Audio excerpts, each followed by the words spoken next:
ഉടനടി പരിഹാരമേകും. അവൻ പറയുന്നതും ചെയ്തിടുകിൽ ജീവിതം ധന്യമായി തീർന്നിടും. ഈ ജോബി ആൻ്റണിയെ അന്തർജ്ഞാനമെന്ന് ഞാൻ പറഞ്ഞില്ല, ആന്തരികമായ ജ്ഞാനം, ദൈവത്തിൻ്റെ അറിവ് കടന്നു വരുന്ന ഒരു മേഖലയാണ്. ഓരോരോ സമയത്തും എന്താണ് ചെയ്യേണ്ടതെന്ന് ദൈവം ഇങ്ങനെ മുഖത്ത് നോക്കി ഉപദേശിച്ചുകൊണ്ടിരിക്കും. അതുകൊണ്ടാണ് ഇവളോട് പറഞ്ഞത്, ഇവളിങ്ങനെ രാത്രി ഡെങ്കു വന്ന് ഡെലീരിയമായി കിടക്കുമ്പോൾ പറയും, അമ്മേ ഇപ്പം എല്ലാവരും കിടപ്പായിപ്പോയി, ഞാനും കിടപ്പായി, എനിക്ക് ഒരു വാപ്പിള പോലും മേടിച്ച് തരാൻ കാശുമില്ല, പോയി വാങ്ങിത്തരാൻ ആളുമില്ല, ഞാനിങ്ങനെ കിടന്ന് തരും, അമ്മ എന്താണ് പറയണത്? അപ്പം അമ്മ പറഞ്ഞ സംഭവം എന്താണെന്ന് പോലും ഇവിടെ അറിയാതെ രാവിലെ എഴുന്നേറ്റ് വരികയാണ്, നല്ല സൗഖ്യപ്പെട്ട് വരികയാണ്.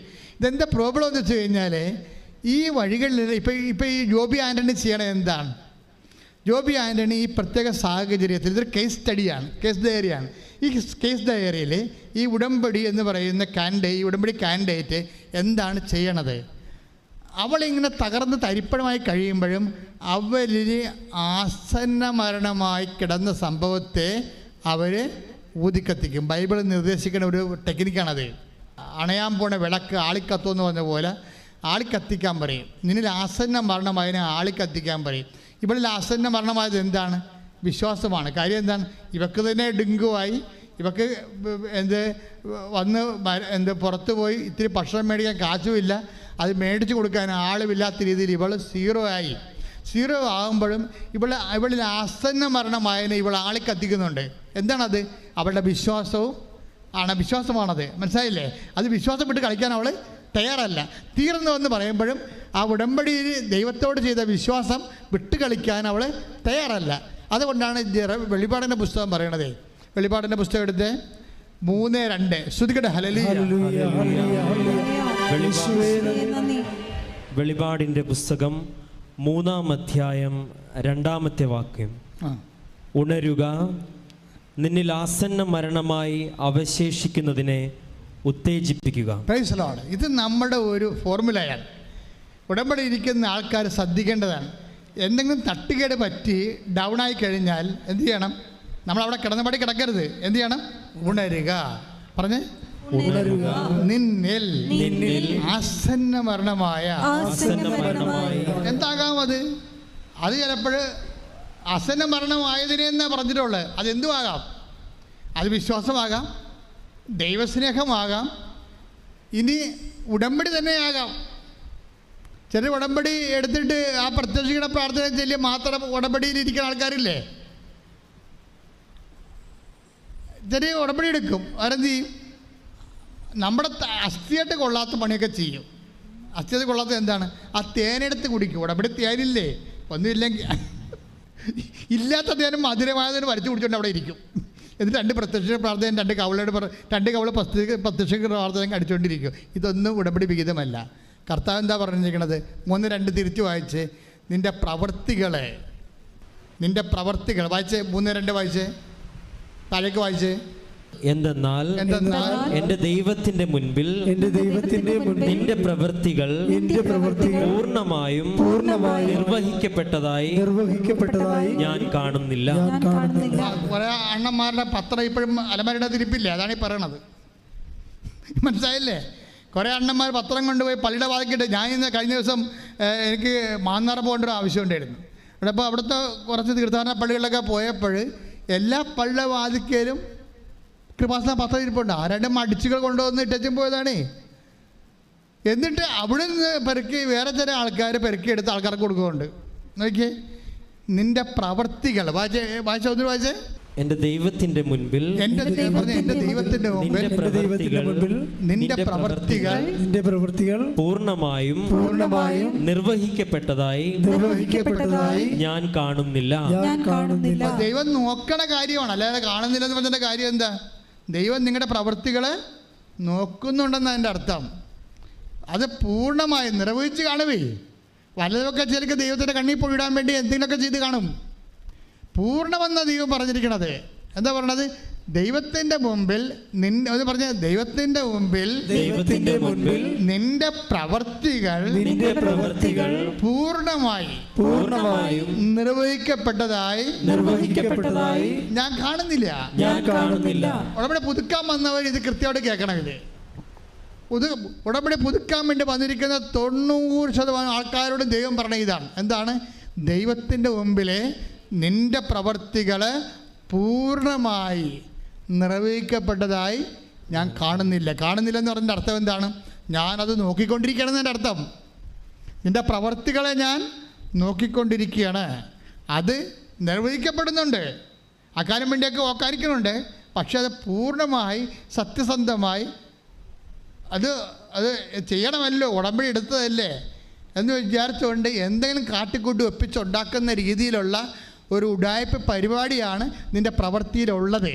അതുകൊണ്ടാണ് പറയണത് നിൻ്റെ പ്രവൃത്തികൾ പറഞ്ഞേ ദൈവത്തിന്റെ തിരുസന്നിധിയിൽ പൂർണ്ണമായി നിർവഹിക്കുന്നതായി ഞാൻ കാണുന്നില്ല. കർത്താവേ, പ്രവർത്തികള് അങ്ങയുടെ തിരുസന്നിധിയിൽ പൂർണ്ണമായി നിർവഹിക്കാൻ എനിക്ക് പ്രത്യേക അഭിഷേകം നൽകണം. ശ്രുതികളുടെ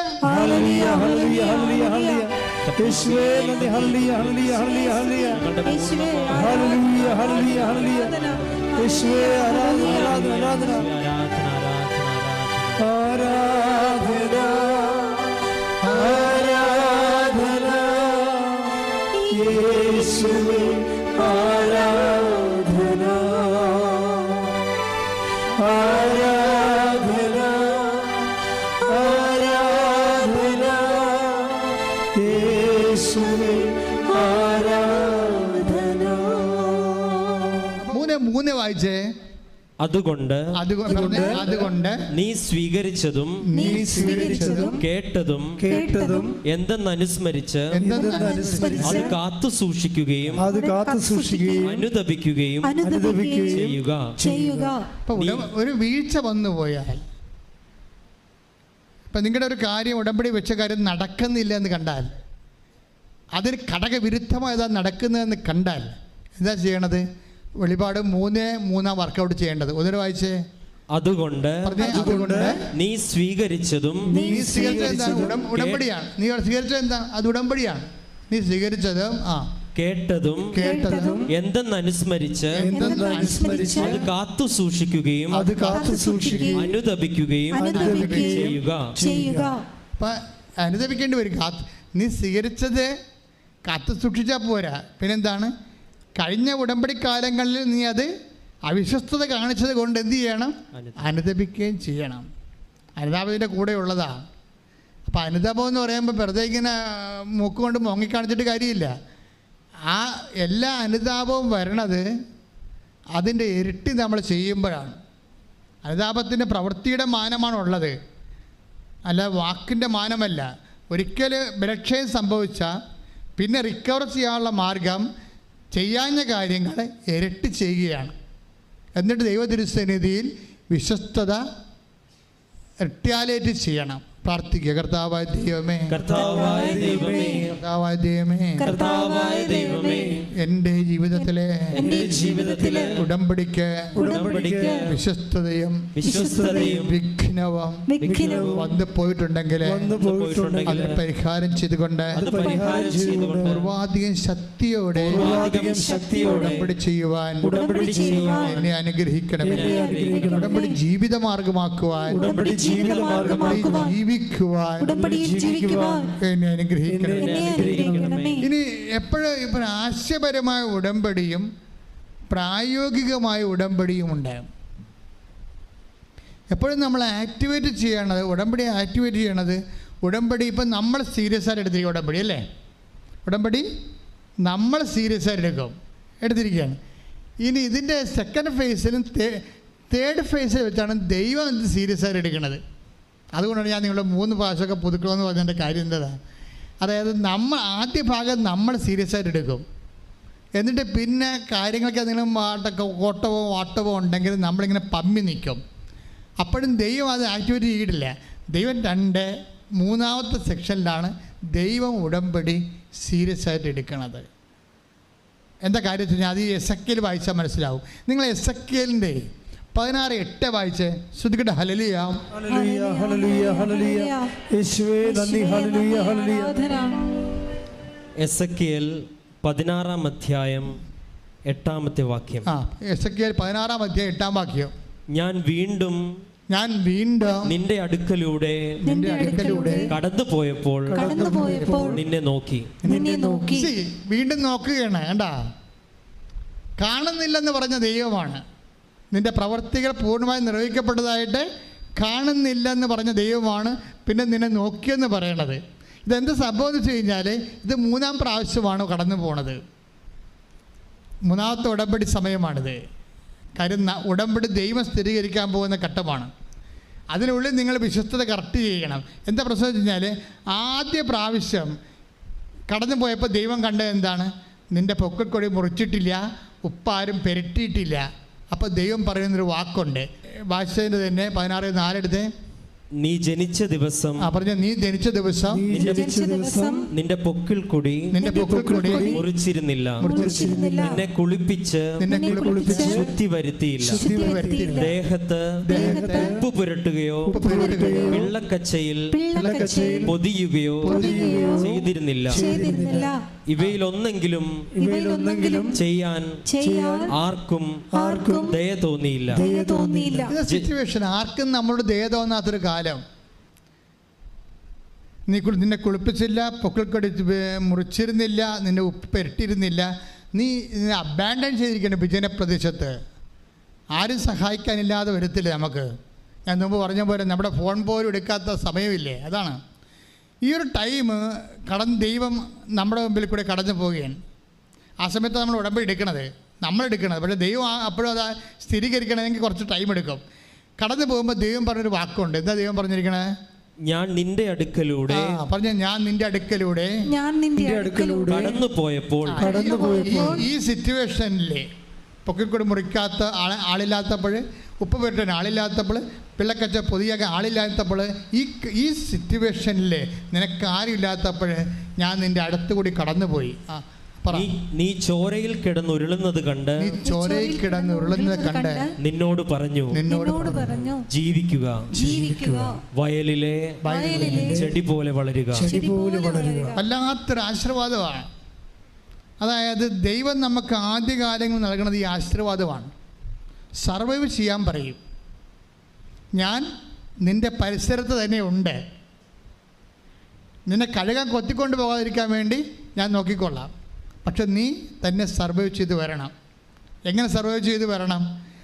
ആസന്നമായതിനെ നിൻ്റെ ഉള്ളിൽ അവശേഷിക്കുന്നതിനെ നീ ഉജ്ജീവിപ്പിക്കണം. വെളിപാട് 3:2 അനുസരിച്ച് കൊണ്ട് നീ നീ തന്നെ സർവൈവ് ചെയ്യണം. എപ്പോഴും ദൈവം നമുക്ക് എപ്പോഴും നമ്മൾ ശ്രദ്ധിക്കണം. എന്തെങ്കിലും സംഭവിച്ച് നമുക്ക് ഈടർവായി കഴിഞ്ഞാൽ, അപ്പോൾ നിങ്ങളുടെ പള്ളിപ്പോക്ക് മുടക്കി, കുടുംബ പ്രാർത്ഥന മുടക്കി, എല്ലാം മുടക്കി, എന്തോന്ന് ഉടമ്പടി എന്നൊക്കെ പറഞ്ഞുകൊണ്ടിരിക്കും. അങ്ങനെ ഇരുന്ന് മുടിഞ്ഞു പോകുകയുള്ളൂ. പക്ഷേ പ്രശ്നം വെച്ച് കഴിഞ്ഞാൽ ദൈവം എന്താ പറയണത്? നിന്നിൽ ഞാൻ കടന്നു പോവുകയാണ്, ഞാൻ നിന്നെ ബ്ലെസ് ചെയ്തിട്ടുണ്ട്, നീ നഷ്ടപ്പെട്ടു പോകാതിരിക്കാൻ വേണ്ടി ഞാൻ നിനക്ക് കാവലുണ്ട്. പക്ഷെ നീ എന്ത് ചെയ്യണം? നിന്നിൽ ആസന്ന മരണമായിരിക്കുന്നതിനെ വിശ്വസ്തതയാകാം, വിശ്വാസമാകാം, ഉടമ്പടി പ്രവർത്തികളാകാം. അതെന്ത് ചെയ്യണം? അത് നീ തന്നെ സ്വന്തമായിട്ട് സെൽഫ് സർവൈവ് ചെയ്യണമെന്നാണ്. മനസ്സിലായില്ല? ആരും കൊണ്ടുവന്ന് ചോറ് ഉരുള വായി വെച്ച് തരത്തില്ലെന്നാണ് പറയണത്. നീ തന്നെ അത് ചെയ്യണം. It is our risk. അതെപ്പോഴും നമ്മൾ ശ്രദ്ധിക്കണം. എന്താണ്? നീ തന്നെ അത് സർവൈവ് ചെയ്യണം. അതായത് ദൈവത്തിൻ്റെ ഒരു ബ്ലെസ്സിങ് നിനക്ക് തരും. ആ സംരക്ഷണത്തിൻ്റെ ഒരു ബ്ലെസ്സിങ്ങാണ്. ദൈവം എന്താ പറയണത്? വളരുക. ദൈവം വളരാൻ പറഞ്ഞാൽ പിന്നെ ആർക്കും തളർത്താൻ പറ്റത്തില്ല. അതാണ് പ്രശ്നം. ദൈവത്തിൻ്റെ ആശീർവാദത്തിൻ്റെ ഗുണം അതാണ്. വളരുക എന്ന് പറഞ്ഞാൽ പിന്നെ ആർക്കും നമ്മളെ തളർത്താൻ പറ്റത്തില്ല. വളരുക എന്താണ്? വയലിലെ ചെടി പോലെ വളരാൻ. ജീവിക്കുക. വയലിലെ ചെടിയാണ്. വയലിലെ ചെടി തന്നെ ആർക്കും കൊണ്ട് മരുന്നടിച്ച് കൊടുക്കത്തില്ല, ആരും കൊണ്ടുപോയി വളമിട്ട് കൊടുക്കത്തില്ല, ആരും അതിൻ്റെ ചുറ്റുവട്ടത്തിൽ വെള്ളം ഒഴിച്ചു കൊടുക്കത്തില്ല, ഒരു പരിചരണവുമില്ല. ആദ്യം ഒരു പരിചരണമില്ല, ബന്ധുക്കളില്ല, സ്വന്തപ്പെട്ടവരില്ല, അവിടെ നല്ല വാക്കുകളില്ലാതെ നീ വളരണം ദൈവം ആഗ്രഹിക്കുന്നു. എന്താണ് അത്? ദൈവത്തിൻ്റെ പൈതലായി നിരൂപപ്പെട്ട് വരുന്നതിൻ്റെ സൂചനയാണ്. കൈയടിച്ച് ശ്രദ്ധിക്കട്ടെ.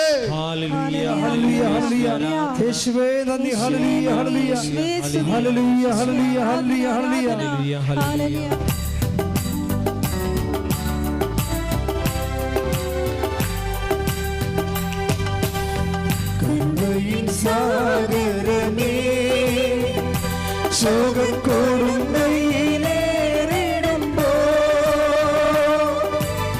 കരുണയിൻ സാഗരമേ ശോകക്കൊടുങ്ങയിലേറിടുമ്പോ, മേഘത്തിൻ തണലരുളി എന്നെ സാന്ത്വനമായി നടത്താ,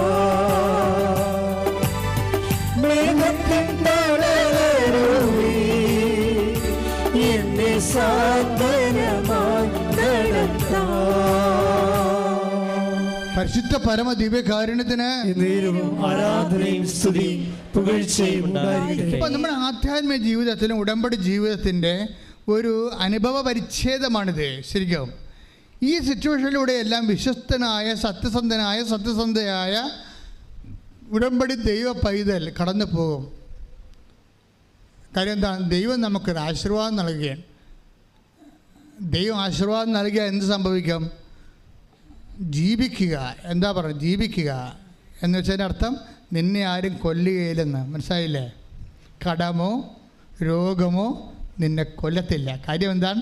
ജീവിക്കാനുള്ള ആശീർവാദം ഞാൻ നിനക്ക് തന്നിരിക്കുന്നു. കൈയടിച്ച് ശ്രദ്ധിക്കട്ടെ. സാഗരമേ ശ്രദ്ധിക്കട്ടെ. ഹല്ലേലൂയ ഹല്ലേലൂയ ഹല്ലേലൂയ യേശുവേ ഹല്ലേലൂയ ഹല്ലേലൂയ ഹല്ലേലൂയ ഹല്ലേലൂയ ഹല്ലേലൂയ ഹല്ലേലൂയ. കൈയടിച്ചുകൊണ്ട് പാടും.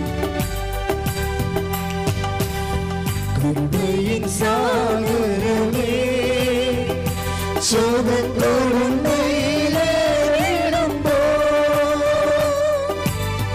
കരുണയിൻ സാഗരമേ ശോകക്കൊടുങ്ങയിലേറിടുമ്പോ,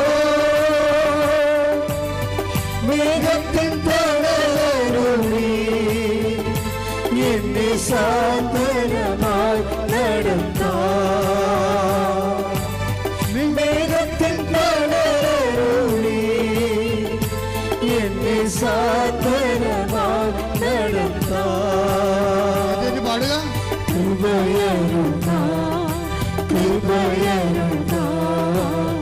അളവന്നി പകർന്നിടുക ഈ ഭൂമിയിൻ യാത്രയിൽ ദൈവകൃപയരുക, കൃപയരുക, കൃപയരുക. അളവന്നി പകർന്നിടുക ഈ ഭൂമിയിൻ യാത്രയിൽ ദൈവകൃപയരുക. ഇതാണ് ഉടമ്പടി ഒന്നാം ഘട്ടം എന്ന് പറയണത്. എന്താണ് ഉടമ്പടി ഒന്നാം ഘട്ടം? എസ്.കെ 16:4 എന്താണ്? ജീവിക്കുക. കടമായാലും രോഗമായാലും ജീവിക്കുക. എന്താണ്? വയലിലെ ചെടി പോലെ വളരുക. ആരുടെയും പരിചരണം പ്രതീക്ഷിക്കാതെ എൻ്റെ മാത്രം ആശീർവാദത്തിന്റെ തണലിൽ നീ വളരുക. ദൈവവേദന കൈയടിക്കട്ടെ.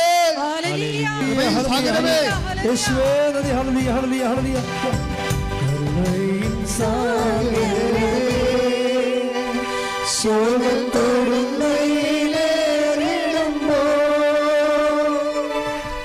കരുണയിൻ സാഗരമേ ശോകക്കൊടുങ്ങയിലേറിടുമ്പോ, മേഘത്തിൻ തണലരുളി എന്നെ സാന്ത്വനമായി നടത്താ, മേഘത്തിൻ തണലരുളി എന്നെ സാന്ത്വനമായി നടത്താ. കൃപയരുക, കൃപയരുക. അളവന്നി പകർന്നിടുക ഈ ഭൂമി യാത്രയിൽ ദൈവകൃപ അരുളുക. ഈ ഭാവിയിൻ യാത്രയിൽ ദൈവകൃപ അരുളുക. ഈ പാട്ടിലൊരു അഭിഷേകം ഇരിപ്പുണ്ടേ. അപ്പം അതുകൊണ്ട് ഈ പാട്ട് തന്നെ നമ്മൾ കണ്ടിന്യൂ ആയിട്ട് ഇതെല്ലാം പാടുകയാണ്. അപ്പം അതുകൊണ്ട് ഈ വചനത്തിൻ്റെ ശ്രദ്ധയിൽ നിങ്ങൾ പ്രാർത്ഥിക്കുമ്പോൾ ആന്തരിക അഭിഷേകത്തിന് വേണ്ടി പ്രത്യേകം പ്രാർത്ഥിക്കേണ്ടതാണ്. ഇപ്പം നമ്മുടെ വിഷയം എന്താണ്? ദൈവം ജീവിക്കുക എന്ന് പറഞ്ഞിട്ടുണ്ട്. അതിൻ്റെ അർത്ഥം എന്താണ്? നിന്നെ ആരും കൊല്ലത്തില്ല, കടമായാലും ജപ്തിയായാലും നീ നശിക്കത്തില്ല. കൈയടിച്ച് ശ്രദ്ധിക്കട്ടെ.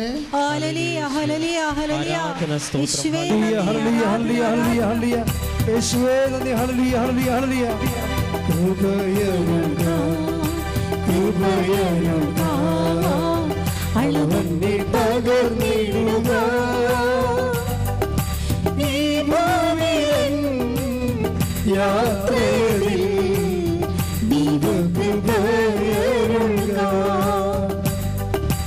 ഈ ഭാവിയിൻ യാത്രയിൽ ദൈവകൃപ അരുളുക.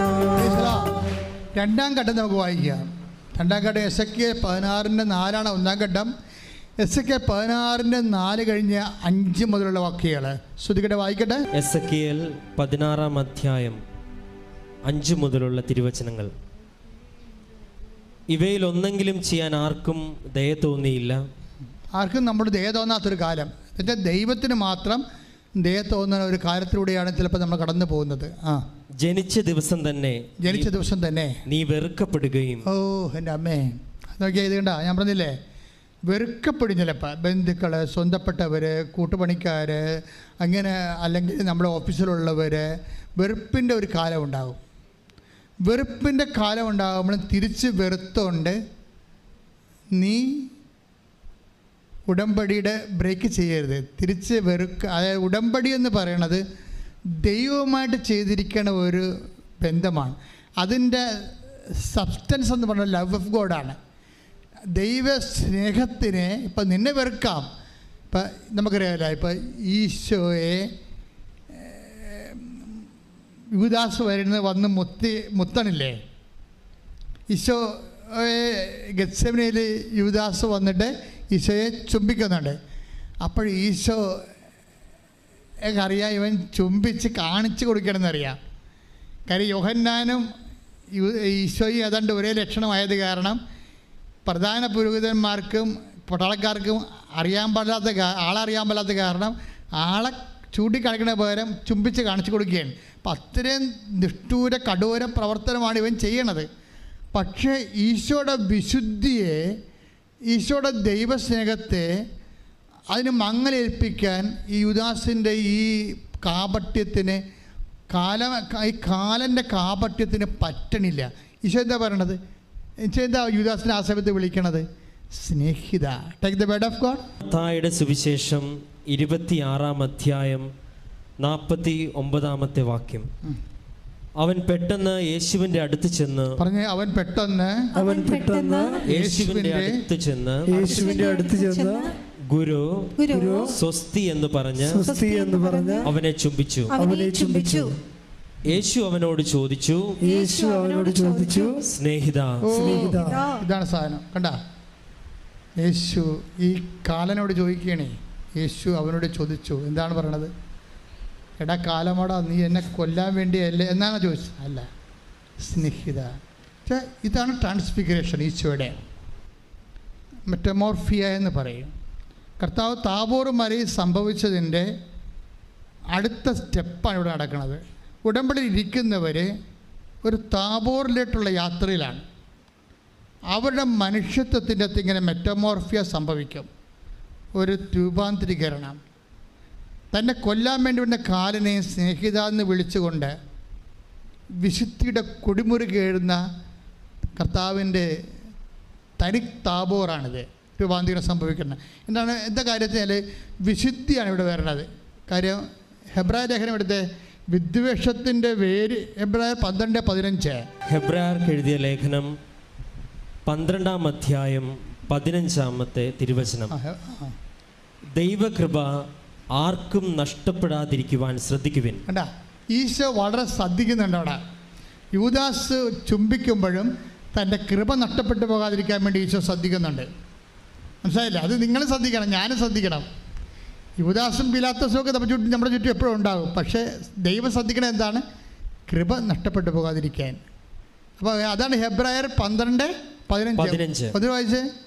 ദൈവകൃപ പറഞ്ഞേ. ദൈവകൃപ ആർക്കും നഷ്ടപ്പെടാതിരിക്കുവാൻ ശ്രദ്ധിക്കുവിൻ. വിദ്വേഷത്തിന്റെ വേര് വളർന്ന് ഉപദ്രവം ചെയ്യാതിരിക്കുവാൻ സൂക്ഷിക്കുവിൻ.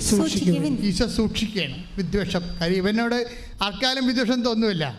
അപ്പം നിങ്ങൾ എപ്പോഴും ശ്രദ്ധിക്കണം. നിങ്ങളുടെ അതിർത്തി തർക്കമുള്ള ആൾക്കാരുണ്ടാകും, നിങ്ങളുടെ പ്രൊമോഷൻ പിടിച്ചു വച്ചിരിക്കുന്ന ആൾക്കാരുണ്ടാകും, അതുപോലെ തന്നെ നിങ്ങൾക്ക് കൊട്ടേഷൻ കൊടുത്തിരിക്കുന്ന ആൾക്കാരുണ്ടാകും, നിങ്ങളുടെ ഈ തകർച്ച കാണാൻ ആഗ്രഹിക്കുന്നുണ്ടാകും. പക്ഷെ നിങ്ങൾ ശ്രദ്ധിക്കേണ്ടത് എന്താണ്? വിദ്വേഷത്തിൻ്റെ വേര് വളർന്ന് അശുദ്ധരാകാതിരിക്കാൻ ശ്രദ്ധിക്കുവേൻ. പിന്നെ ആദ്യം ശ്രദ്ധിക്കേണ്ടത് എന്താണ്? ദൈവകൃപ ആർക്കും നഷ്ടപ്പെടാതിരിക്കാൻ സൂക്ഷിക്കുവേൻ. ഇത്തരം കാര്യങ്ങൾ ഉടമ്പടിയിലൂടെ പോകുമ്പോൾ ഒരു താബോർ നമ്മളിൽ സംഭവിക്കുകയാണ്. എന്താണ്? ഒരു രൂപാന്തരീകരണം. ആ രൂപാന്തരീകരണം സംഭവിക്കണമെങ്കിൽ ഇതുപോലുള്ള ഏജൻറ്റുകൾ ഉണ്ടാകണം. യൂദാസ്, പിലാത്തോസ്, അങ്ങനെ കുറേ ഏജൻറ്റുകളില്ലേ? അവരെ നമ്മുടെ ശത്രുക്കളെ കൃപയുടെ ഏജൻ്റായിട്ട് കണ്ടാൽ മതി. മനസ്സിലായി? Your enemies and opposite counter part are only the promoters and agents of your grace.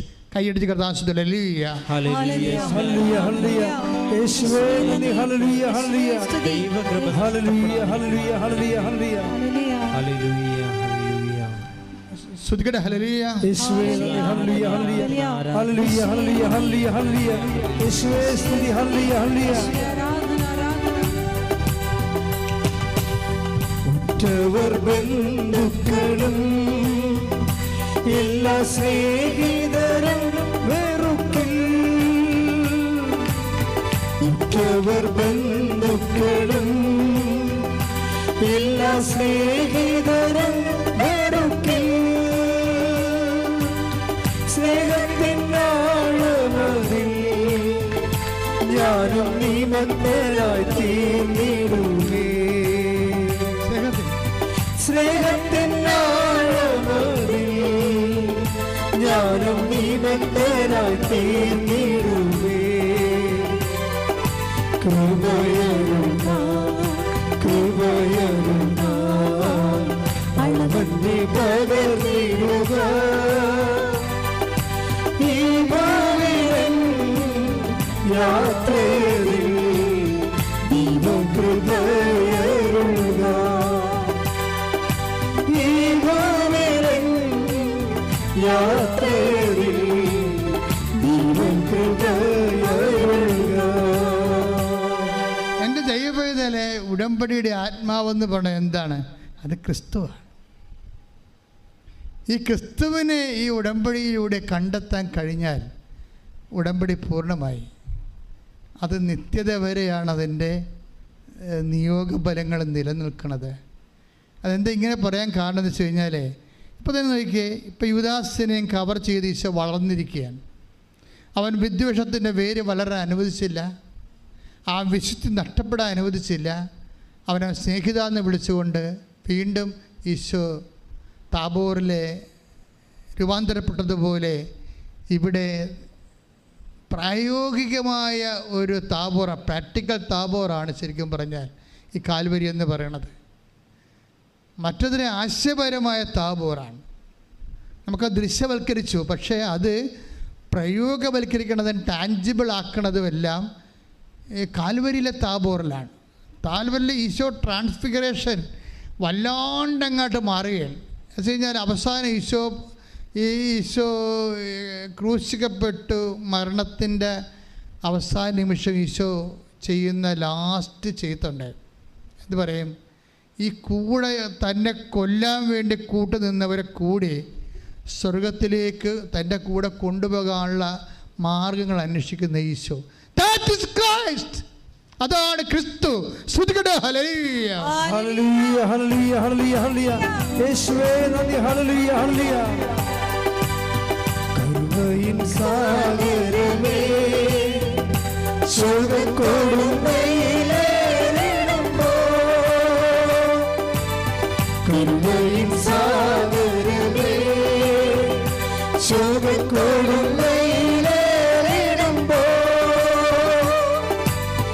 മേഘത്തിൻ തണലോടെ എന്നെ സാന്ത്വനമായി നടത്താം. മേഘത്തിൻ തണലോടെ എന്നെ സാന്ത്വനമായി നടത്താം. പരിശുദ്ധ പരമദിവ്യകാരുണ്യത്തിന് ആരാധനയും സ്തുതിയും പുകഴ്ചയും ഉണ്ടായിരിക്കട്ടെ. ഇത് വളരെ തന്ത്രപരമായിട്ട് പഠിച്ചെടുക്കേണ്ട ഒരു പാഠമാണ്. ക്രിസ്തു ഒരു ഉടമ്പടിയിലൂടെ പോവുകയാണ്. ഉടമ്പടിയുടെ വിശ്വസ്തത ബ്രേക്ക് ചെയ്യാൻ ഒത്തിരിയേറെ അവസരങ്ങൾ വന്നിട്ട് അതിനെയൊക്കെ കവർ ചെയ്തുകൊണ്ട് ഈശോ കുരിശിൽ നിൽക്കുമ്പോൾ പിതാവിൻ്റെ തിരുമനസ്സിനോട് വിശ്വസ്തത പാലിച്ചുകൊണ്ട് ഉടമ്പടിയുടെ അവസാനത്തെ നിയോഗം നിറവേറ്റാൻ വേണ്ടി വിനാഴിക മാത്രം ബാക്കി നിൽക്കുമ്പോൾ യേശുവിൻ്റെ മനസ്സിൽ വരണ എന്താണെന്നറിയാവോ? 2 കള്ളന്മാർ മാത്രമല്ലേ ഇവിടെ ഉള്ളു. ബാക്കിയെല്ലാം അമ്മയും അപ്പോസ്തലന്മാരും ഒഴിച്ച് ബാക്കിയെല്ലാം കള്ളന്മാരാണ്. എന്താ കാര്യം? പക്ഷേ ഇവർക്ക് വേണ്ടി കൂടിയല്ല ഈശോ മരിച്ചത്. അല്ല, ഇവരെ ഒഴിവാക്കിയിട്ടല്ല ഈശോ മരിച്ചത്. ഇവരുടെ കൂടെ ആത്മരക്ഷയ്ക്ക് വേണ്ടിയാണ് ഈശോ മരിച്ചത്. അതുകൊണ്ട് ഈശോ കരയും. ശരിക്കും അവൻ ജെറുസലേം പട്ടണത്തിൽ കരഞ്ഞതുപോലെയാണ് കുരിശിൽ കിടന്ന് കരയണത്. ജെറുസലേം പട്ടണത്തിൽ കരഞ്ഞത്, ഇനി എനിക്ക് ഭൂമിയിലൊരു മനുഷ്യ അവതാരമില്ലല്ലോ അപ്പാ, ഇവർ മാനസാന്തരപ്പെട്ടില്ലെങ്കിൽ ഞാനിത്തരം കഷ്ടപ്പെട്ടത് വെറുതെ ആകുമല്ലോ അപ്പാ എന്ന്. ആ ഒരു കരച്ചിൽ നീണ്ടു പോണതാണ് കുരിശിൽ. അപ്പാ എന്ന് വിളിച്ച് കരയും. എന്താ കാര്യം? ഇവിടെ കൂടെ നിൽക്കുന്നവരെല്ലാവരും ഈശോയുടെ ഒരു മനസ്സുണ്ട്. എന്താണ്? എന്നിൽ വിശ്വസിക്കുന്ന നിങ്ങളും എൻ്റെ കൂടെ പിതാവിൻ്റെ കൂടെ 12 ഗോത്രങ്ങളെ ഭരിക്കുമെന്ന് അപ്പോസ്തലന്മാരെക്കുറിച്ച് പറഞ്ഞപ്പോൾ അപ്പോസ്തലന്മാർ മാത്രമല്ല, ഈ ഭൂമിയിലുള്ള എല്ലാ മനുഷ്യരും തൻ്റെ കൂടെ സ്വർഗസ്ഥമാകണമെന്നുള്ള ആഗ്രഹത്തിലാണ് ഈശോ ഇത്രയും കാലമെല്ലാം ജോലി ചെയ്തത്, പിതാവിൻ്റെ ജോലി ചെയ്തത്. അതുകൊണ്ടാണ് ഈശോ പറഞ്ഞത്, ഞങ്ങളെ പ്രലോഭനത്തിൽ ഉൾപ്പെടുത്തരുതേ, ഇങ്ങനെ ഒരു സിറ്റുവേഷനിലേക്ക് പിലാത്തോസിനെ കൊണ്ട് എത്തിക്കരുതേ, ഇങ്ങനെ ഒരു സാഹചര്യത്തിലേക്ക് യൂദാസിനെ കൊണ്ട് എത്തിക്കരുതേ, ഞങ്ങളെ പ്രലോഭനത്തിൽ ഉൾപ്പെടുത്തരുതേ. എന്ന് വെച്ച് കഴിഞ്ഞാൽ പാപം ചെയ്യാനുള്ള അവസരങ്ങൾ അവർക്ക് കൊടുത്താൽ അവർ പാപം ചെയ്യും. എന്നാലും അവസരം കൊടുത്താലും പാപം ചെയ്യാത്ത മനുഷ്യരായി വിശുദ്ധിയുടെ കൊടുമുടി കയറാൻ അവരെ അഭിഷേകം ചെയ്യണമേ അപ്പാ എന്ന് പറഞ്ഞുകൊണ്ട് ഇവിടെ റൈറ്റ് ഓഫ് ചെയ്യാനുള്ള സാധ്യത നോക്കും ഈശോ. പിലാത്തോസിൻ്റെ പാപങ്ങൾ, ശതാധിപൻ്റെ പാപങ്ങൾ, പട്ടാളക്കാരുടെ പാപങ്ങൾ, തന്നെ കല്ലെറിയുന്നവരുടെയും തുപ്പിയവരുടെയും പാപങ്ങൾ എല്ലാം പിതാവിനെ കൊണ്ട് മറപ്പിക്കാൻ വേണ്ടി അപ്പാ അത് മറന്നു കളയണമെന്ന് പറയും. അപ്പാ അത് ഓർക്കരുതേ അപ്പാ എന്ന് പറയും. അതാണ് ഈശോ അവസാനം പറയുന്നത്. അതാണ് ഈശോയുടെ ഉയർച്ച. വിശുദ്ധിയിലേക്ക് ഇങ്ങനെ ഉടമ്പടിയിൽ ഉയർന്നു വരുന്ന ഈശോയെ നമുക്ക് കാണാം. ഈ വിശുദ്ധിയിലേക്ക് ഉയരുമ്പോൾ എപ്പോഴും നമ്മൾ ശ്രദ്ധിക്കേണ്ടത് രൂപാന്തരീകരണം. ഈശോ ദൈവത്വത്തിലേക്ക്, ദൈവത്തിൻ്റെ പൂർണ്ണതയിലേക്ക് മനുഷ്യത്വ നിലനിൽക്കുമ്പോൾ തന്നെ ഉയർന്നു വരുന്ന ഈശോ ദൈവത്തിൻ്റെ പൂർണ്ണത കാണിക്കുകയാണ്. കുരിശിൽ കൈയടിച്ച് ശ്രദ്ധിക്കട്ടെ.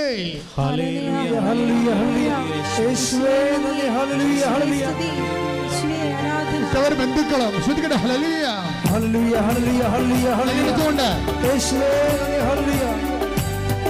ഉറ്റവർ ബന്ധുക്കളും എല്ലാ സ്നേഹിതരും വെറുക്കിൽ, ഉറ്റവർ ബന്ധുക്കളും എല്ലാ സ്നേഹിതരും വെറുക്കിൽ, സ്നേഹത്തിനാളമൊഴി ഞാനും നീ മക്കളായി തീർന്നിടുകേ. സ്നേഹത്തിനാളമൊഴി ഞാനും നീ മക്കളായി തീർന്നിടുകേ. കൃപയരുക അളവന്നെ പകർന്നിടുക. ഈ ഭൂമിയിൽ യാത്രയിൽ ദൈവകൃപയരുക. പരിശുദ്ധ പരമ ദിവ്യകാരുണ്യത്തിന് ആരാധനയും സ്തുതിയും പുകഴ്ചയും ഉണ്ടാകട്ടെ. അതുകൊണ്ടാണ് ഈശോ പറയണത്, പിതാവേ, എൻ്റെ അവസാനം 21:34. യേശു പറഞ്ഞു പിതാവേ, അവരോട് ക്ഷമിക്കണമേ, അവർ ചെയ്യുന്നതെന്തെന്ന് അവർ അറിയുന്നില്ല. അവസാനത്തെ രൂപാന്തരീകരണമാണിത്. ഇതിനേക്കാൾ വലിയ ഒരു മനുഷ്യന് ദൈവത്തിലേക്കുള്ള ആ ലിങ്കിൻ്റെ ലാസ്റ്റ് പോയിന്റ് വന്ന് നിൽക്കുകയാണ്. എന്താണ്? തന്നെ കുത്തി മുറിവേൽപ്പിച്ച് തന്നെ ഒരു കുരവ് ചോരക്കട്ടയാക്കി മാറ്റിയ വ്യക്തികളോട് ആ സ്പോട്ടിൽ അവിടെ കൂടെ ആത്മരക്ഷയ്ക്ക് ഗ്യാരണ്ടി കൊടുത്തുകൊണ്ടാണ് ഈശോ ആത്മാവിനെ സമർപ്പിച്ചുകൊണ്ട് സ്നേഹത്തിൻ്റെ ദൈവസ്നേഹത്തിൻ്റെ ചക്രവർത്തിയായി കുരിശാകുന്ന സിംഹാസനത്തിൽ അവൻ ആധിപത്യം നൽകും. അതാണ് സ്വർഗസ്ഥനായ പിതാവിൻ്റെ ഈ ഈശോയാണ് അധികാരിയായിട്ട് വീണ്ടും വരുന്നത് നമ്മളെ വിധിക്കാൻ. അതായത് ക്രിസ്തുവിലേക്കുള്ളൊരു വളർച്ചയാണ് ഉടമ്പടിയുടെ ആത്യന്തികമായ ആത്മീയ ലക്ഷ്യമെന്ന് പറയണത്. ഞാൻ ഇത് ഇങ്ങനെ പറയാൻ കാണുമെന്ന് ചോദിച്ചു കഴിഞ്ഞാൽ, അതായത് നമ്മൾ ഉടമ്പടിയിൽ ഒത്തിരിയേറെ വിഷയങ്ങൾ നമ്മുടെ നിയോഗങ്ങൾ വെക്കുന്നുണ്ട്. അതിൻ്റെ ഫസ്റ്റ് ഫേസാണ്. സെക്കൻഡ് ഫേസിൽ വീണ്ടും നമ്മുടെ അവസ്ഥ, ദാരുണമായ അവസ്ഥയുടെ അരികിൽ കൂടി ദൈവം കടന്നു പോകുന്നുണ്ട്. സെക്കൻഡ് ഫേസിൽ ഉടമ്പടിയിട്ട് take the word of God. എസെക്കിയേൽ 16:5-6 വായിച്ചോളൂ. എസെക്കിയേൽ പ്രവാചകന്റെ പുസ്തകം 16-ാം അധ്യായം 5 മുതലുള്ള തിരുവചനങ്ങൾ. ഇവയിൽ ഒന്നെങ്കിലും ചെയ്യാൻ ആർക്കും ദയ തോന്നിയില്ല. ജനിച്ച ദിവസം തന്നെ നീ വെറുക്കപ്പെടുകയും വെളിംപ്രദേശത്ത് ഉപേക്ഷിക്കപ്പെടുകയും ചെയ്തു. അതായത് ഉടമ്പടി കാലത്ത് നമുക്കുണ്ടാകുന്ന മനുഷ്യാവസ്ഥകളുടെ ഒരു പരിച്ഛേദമാണ്. ഓക്കെ, ഞാൻ നിന്റെ അടുക്കലൂടെ കടന്നു പോയി. രണ്ടാമത്തെ വരവാണ്.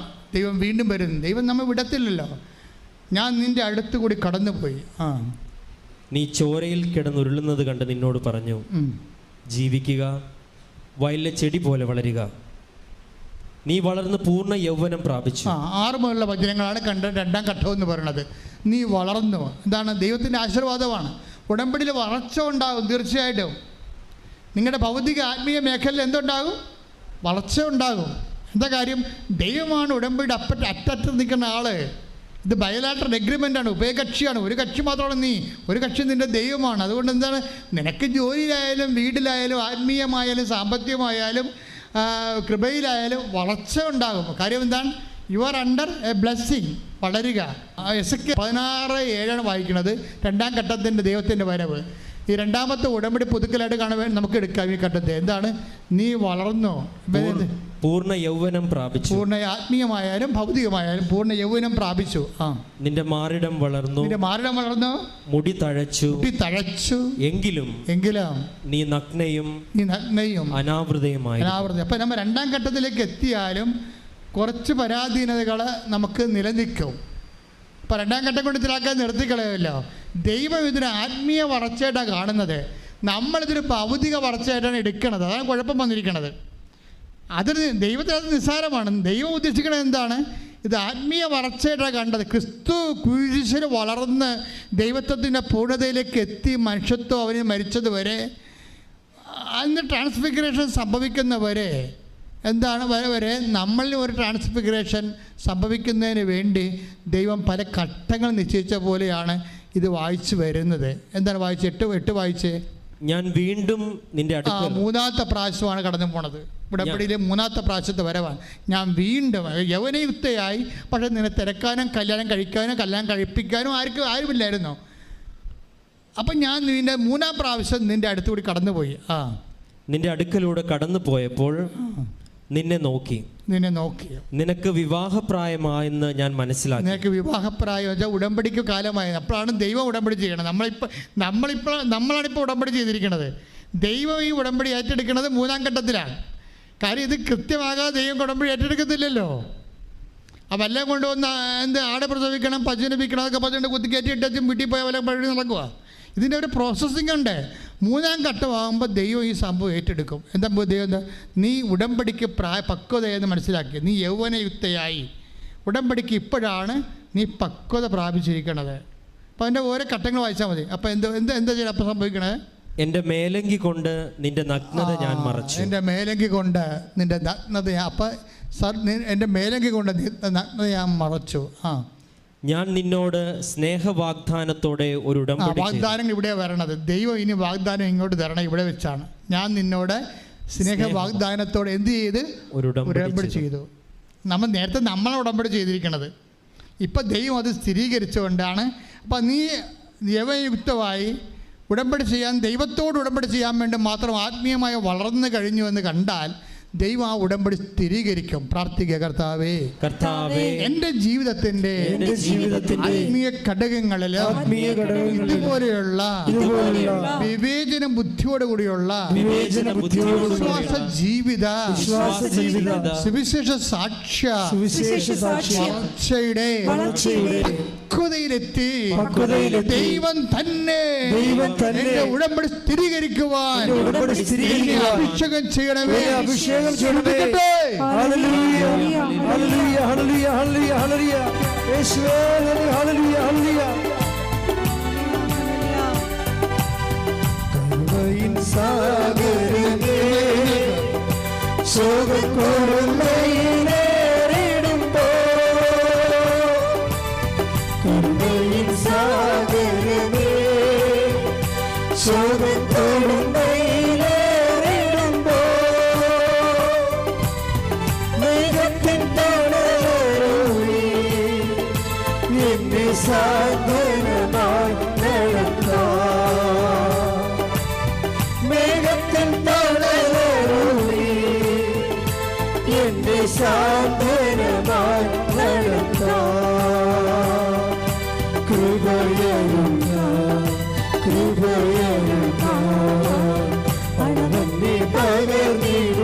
വചനത്തിൻ്റെ അഭിഷേകത്തിലാണ് നമ്മൾ ഇപ്പോൾ ഒത്തിരിയേറെ വിടുതലും രോഗസൗഖ്യവും ജീവിത വിഷയത്തിനും ദൈവിക ഇടപെടലുണ്ടാകുന്ന സമയമാണ്. എൻ്റെ മക്കൾ ഇത്രയും മാത്രം ചെയ്താൽ മതി. അച്ഛൻ പ്രാർത്ഥിച്ച് തീരുന്നവരെ നിങ്ങളുടെ തലയിൽ കൈവച്ചുകൊണ്ട് വിശ്വാസ പ്രമാണം ചൊല്ലിക്കൊണ്ടിരിക്കണം. അപ്പോൾ നിങ്ങളുടെ ജീവിതത്തിൻ്റെ വ്യത്യസ്തങ്ങളായ വിഷയങ്ങൾ കർത്താവിനെ കാണിച്ചു തരുന്ന അനുസരിച്ചുകൊണ്ട് ഞാൻ പ്രാർത്ഥിച്ചുകൊണ്ടേയിരിക്കും. വിശ്വപ്രമാണം അറിയാൻ പറ്റാത്തവർ ഇടിമുഴക്കുമ്പോൾ സ്തുതിച്ചുകൊണ്ടിരിക്കണം. ശ്രുതിക്കട്ടെ, വിശ്വപ്രമാണം ചൊല്ലട്ടെ. കർത്താവേ, നിൻ്റെ ഉന്നതമായ നാമത്തിന് സ്വസ്ഥം ചെയ്യുന്ന കർത്താവേ, കർത്താവേ, നിൻ്റെ വിശുദ്ധ പൗരോഹിത്യത്തെ മഹത്വപ്പെടുത്തണമേ കർത്താവേ. കർത്താവേ, സഭയിലുള്ള സാന്നിധ്യം പ്രകടമാക്കണമേ കർത്താവേ. കർത്താവേ, നിന്റെ തിരുമുറമാർന്ന വലതുകരം, കർത്താവേ, ആണിപ്പെടുത്താറുന്ന അത്ഭുതകരം ഓരോ മകൻ്റെ മേലും ഓരോ മകളുടെ മേലും വെക്കണമേ കർത്താവേ. അടുപ്പിണർ പോലെ, ആഘാതം പോലെ ദൈവിക ശക്തി ഉച്ചമൽ ഉള്ളംകാലം വരെ എല്ലാ കൊശങ്ങളിലും പെശുകളിലും ഇടിമിന്നലെ പോലെ പ്രസരിക്കട്ടെ. യേശുവിൻ്റെ നാമത്തിൽ മാരകരോഗങ്ങൾ, യേശുവിൻ്റെ നാമത്തിൽ മാരകരോഗങ്ങൾ, യേശുവിൻ്റെ നാമത്തിൽ മാരകരോഗങ്ങൾ മാറിപ്പോകട്ടെ. ശ്രുതിക്കട്ടെ. ഹല്ലേലൂയ, ഹല്ലേലൂയ, യേശുവേ, ഹല്ലേലൂയ, ഹല്ലേലൂയ. ആരാധന, ആരാധന, ആരാധന. ഹല്ലേലൂയ. വരേണമേ, എന്നിൽ നിറയണമേ, വരേണമേ, സൗഖ്യം നൽകണമേ,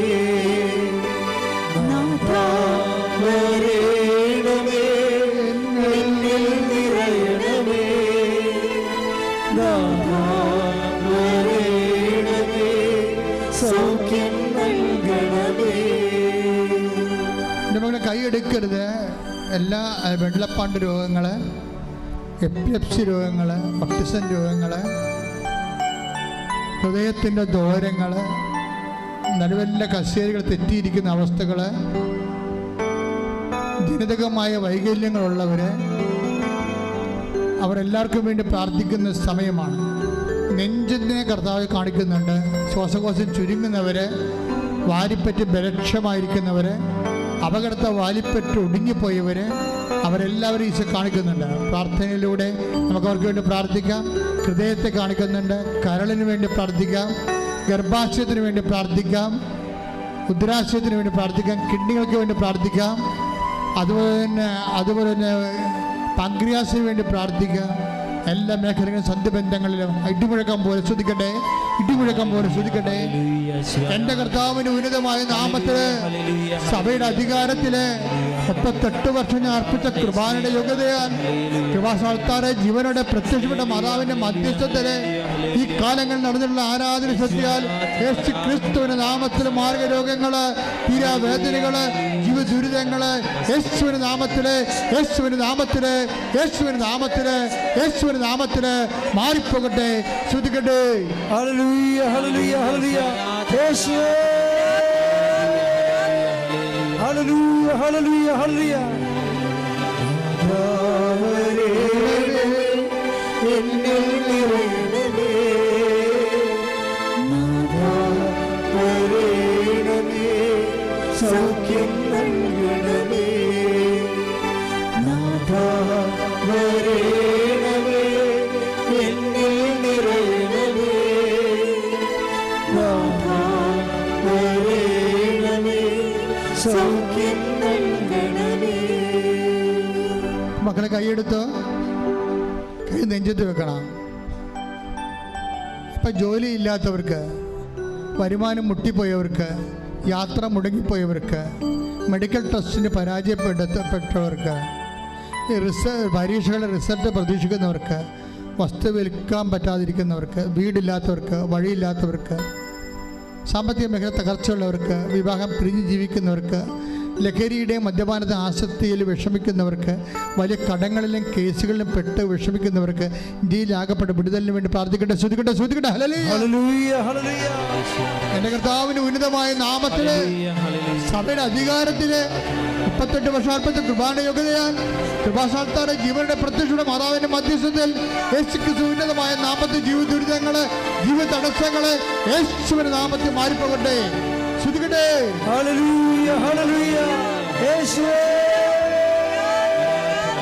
ഹല്ലേലൂയ, ഹല്ലേലൂയ, ഹല്ലേലൂയ, ഹല്ലേലൂയ, ഹല്ലേലൂയ. വരേണമേ, എന്നിൽ നിറയണമേ, നാഥാ വരേണമേ, സൗഖ്യം നൽകണമേ, നാഥാ വരേണമേ, എന്നിൽ നിറയണമേ, നാഥാ വരേണമേ, സൗഖ്യം നൽകണമേ. മുട്ടനിക്കുക, മൗനമായി പ്രാർത്ഥിക്കുക. എന്തെങ്കിലും വിഷയം അച്ഛൻ വിട്ടുപോയിട്ടുണ്ടെങ്കിൽ മൗനമായി പ്രാർത്ഥിക്കുക.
കൈകൾ കൂപ്പി ശിരസ് നമിച്ച് ആരാധനയുടെ ആശീർവാദം സ്വീകരിക്കുക. ഇന്ന് ഉടമ്പടി ആരാധനയിൽ കേട്ട എല്ലാ വചന സന്ദേശങ്ങളും ഉൾക്കൊണ്ടുകൊണ്ട് ജീവിക്കുക, വയലിലെ ചെടി പോലെ വളരുക എന്നുള്ള കർത്താവിൻ്റെ വലിയ വാഗ്ദാനത്തിൻ്റെ അഭിഷേകത്താൽ ഉടമ്പടിയിൽ അതിജീവനത്തിൻ്റെ അഭിഷേകം ലഭിക്കുവാൻ നമുക്ക് പ്രാർത്ഥിക്കാം. നമ്മളിൽ ആസന്ന മരണമായിരിക്കുന്ന നന്മയുടെ അംശങ്ങളെ ഉത്തേജിപ്പിക്കുവാൻ, ജ്വലിപ്പിക്കുവാൻ പ്രത്യേക അഭിഷേകത്തിനു വേണ്ടി നമുക്ക് പ്രാർത്ഥിക്കാം. വിശുദ്ധിയുടെ കൊടുമുടിയിലേക്കുള്ള നമ്മുടെ യാത്രയിൽ നമ്മൾക്കുണ്ടാകുന്ന ബുദ്ധിമുട്ടുകളെല്ലാം കൃപയുടെ ടാപ്പിംഗ് ടൈമാണെന്നുള്ള വലിയൊരു ബോധ്യവും അത് തിരിച്ചറിയുവാനുള്ള അഭിഷേകത്തിൻ്റെ നയനങ്ങളും തുറക്കുവാൻ ഇടവരുത്തണമേ എന്ന് നമുക്ക് പ്രാർത്ഥിക്കാം. നമ്മളോട് ജീവിക്കാൻ പറയുന്ന കർത്താവ് നമ്മുടെ ഉടമ്പടി ഏറ്റെടുത്ത് നമുക്ക് ആവശ്യമായതെല്ലാം നൽകി നമ്മളെ വിരുന്നിന് വേണ്ടി ഒരുക്കുമ്പോഴേക്കും നിത്യജീവൻ്റെ വലിയ ലക്ഷ്യം വെച്ചുള്ള നമ്മുടെ ഉടമ്പടി യാത്രയിൽ ഈ ആരാധനയുടെ നിമിഷങ്ങളിൽ ദൈവികമായി വെളിപ്പെടുത്തലുകൾ നൽകിയതിനെ ഓർത്ത് നമുക്ക് ദൈവത്തിന് നന്ദി പറയുകയും, കർത്താവേ, അങ്ങ് ഞങ്ങളുടെ മുൻപിൽ സന്നിഹിതനായിരിക്കുന്ന അങ്ങയുടെ സാന്നിധ്യം ഞങ്ങൾ അനുഭവിക്കുവാൻ ഞങ്ങളെ ശക്തരാക്കണമെന്നും പ്രാർത്ഥിച്ചുകൊണ്ട് ശിരസ് കുമ്പിട്ട് നമുക്ക് ആരാധനയുടെ ആശീർവാദം സ്വീകരിക്കാം.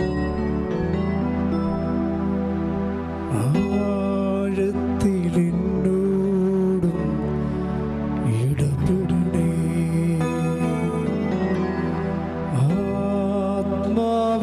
ആത്മാവിലെന്നോടും ഇടപെടണേ,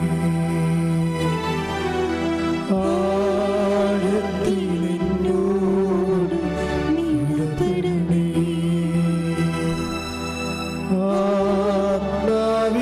ആത്മാവിലെന്നോടും ഇടപെടണേ. ആരിലും ശ്രേഷ്ഠമാ, ആരിലും ശക്തമാ, ആരിലും ശ്രേഷ്ഠമാ, ആരിലും ശക്തമാ,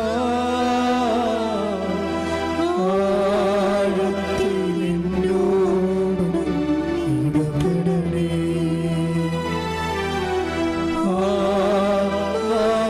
ആത്മാവിലെന്നോടും ഇടപെടണേ.